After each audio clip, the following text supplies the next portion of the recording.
وہی جملہ جو سیدہ زینب نے دربار یزید میں فرمایا کہ یزید ما رأیت الا جمیلا، کہ میں نے حسن کے علاوہ کچھ بھی نہیں دیکھا۔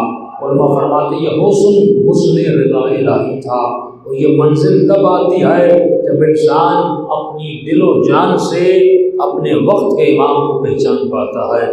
موضوع سخن بھی یہی ہے کہ کربلا سے ہمیں ظہور تک کا سفر طے کرنا ہے۔ اگر ہم کربلا کو نہیں سمجھ پائیں گے، ہمیں امام کا ظہور بھی سمجھ میں نہیں آئے گا۔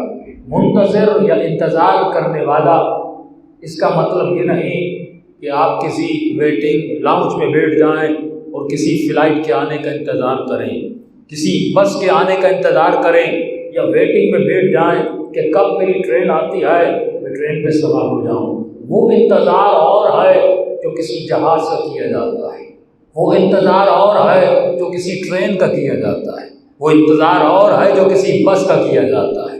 امام کا انتظار نہ ٹرین کا انتظار ہے نہ بس کا انتظار ہے۔ فرمایا افضل الاعمال انتظار الفرج، بہترین عبادت، بہترین عمل کیا ہے؟ انتظار الفرج ہے، امام کا انتظار کرنا ہے۔ جب عربی میں لفظ عمل آتا ہے، اس کا ترجمہ انگلش میں ایکشن بنتا ہے، یعنی بہترین ایکشن، بہترین عمل کیا ہے؟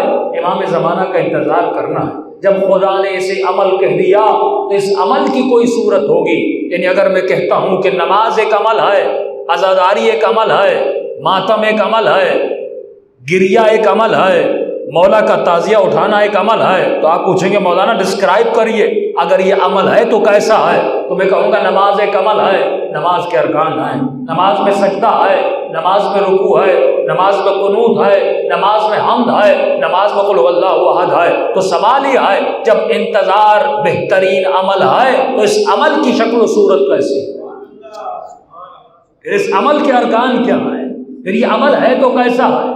ظاہراً ہمیں کوئی عمل نظر نہیں آتا، ہم تو صرف یہ سمجھتے ہیں کہ میں نے کل بھی کہا ہم لفظوں میں الجھے ہوئے ہیں۔ جب تک ہم الفاظ کے مفاہیم کو نہیں سمجھیں گے، کہ جب شیعہ سے پوچھا گیا کہ اللہ کا مطلب کیا ہے، اسے نہیں پتا۔ جب اس سے پوچھا گیا کہ توحید کا مطلب کیا ہے تو اس جوان کو نہیں پتا۔ جب اس سے پوچھا گیا کہ ولایت کا مطلب کیا ہے تو کہنے لگا مولانا ولایت کا مطلب یہ ہے کہ علی ولی اللہ کہہ دو۔ یہی تو سب سے بڑا ظلم تھا جو ممبر سے کیا گیا اور اب تک کیا جا رہا ہے، کہ ہم نے ولایت کو خلاصہ کر دیا صرف علی ولی اللہ کہنے پر۔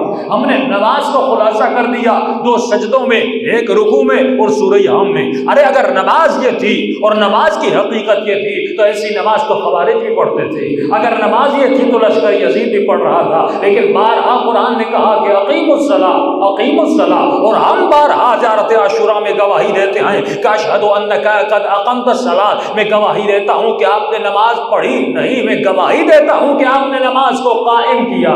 پڑھنا اور ہے، قائم کرنا اور ہے۔ کہیں بھی قرآن میں خدا یہ نہیں کہتا کہ میری نماز پڑھو پڑھو، نہیں، ہمیشہ کہتا ہے اقیموا الصلاۃ، اقیموا الصلاۃ، نماز کو قائم کرو۔ یہاں پہ پتہ چلتا ہے کہ ہم نے الفاظ کو صحیح طریقے سے سمجھا نہیں۔ خدا کہنا کچھ چاہتا ہے، ہم سمجھتے کچھ ہے، کیونکہ ہمیں عربی نہیں آتی، ہم نے عربی کے صحیح الفاظ کو سمجھا نہیں ہے، لہٰذا اپنے اپنے ترجمے کرتے ہیں، اپنی اپنی تفاسیر کرتے ہیں۔ تو قرآن تو ہر کسی کے گھر میں ہے، لیکن وہ قرآن باعث برکت نہیں ہے۔ کون سا قرآن باعث برکت ہے؟ جو ہمارے گھر میں ہو اور اس قرآن کی تفسیر بھی علی اور آل علی سے پوچھی جائے۔